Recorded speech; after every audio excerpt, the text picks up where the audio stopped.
বার্তা এক নজর, সবার খবর সমান নজর। নানান দাবিতে সোমবার দুপুরে ইআরওর কাছে স্মারকলিপি দিয়েছেন বরাগড় তৃণমূল। ইআরওর কাছে সেই স্মারকলিপি সদুত্তর না পেয়ে মঙ্গলবার দুপুরে শুনানি কেন্দ্রের বাইরে এবং ভেতরে পতাকা হাতেই মাটিতে বসে পড়ে তৃণমূল নেতা কর্মীরা বিক্ষোভ দেখায়। এদিন দুপুর 1:30টার সময় প্রথমে বিক্ষোভ দেখায় শুনানি কেন্দ্রের বাইরে বিডিও গেটের সামনে।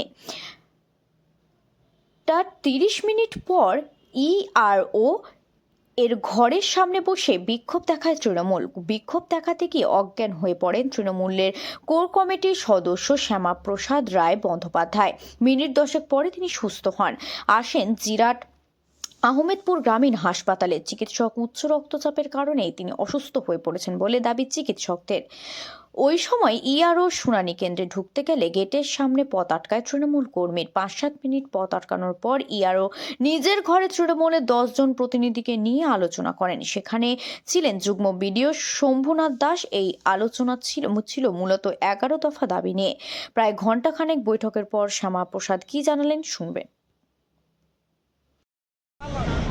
রাতের অন্ধকারে 4000 ফর্ম জমানো হলো কেন? জবাব দাও। কাল রাতের অন্ধকারে 4000 ফর্ম বিজেপি থেকে নেওয়া হলো কেন? এর রোজ জবাব দাও। অবিলম্বে এআরওকে বিডিও অফিসে আসতে হবে। অবিলম্বে এআরওকে বিডিও অফিসে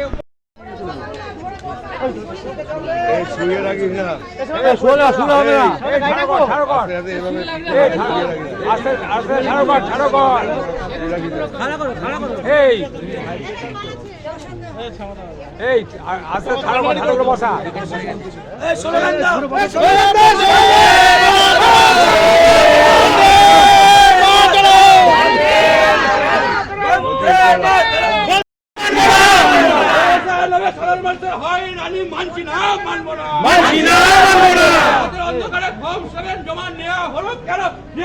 জবাব দাও।